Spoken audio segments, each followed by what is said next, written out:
Hôm nay đi câu cá với ba nữa nè.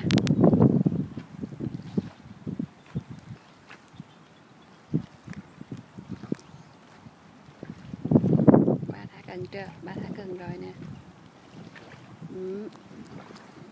Ủa, con gái đây nè.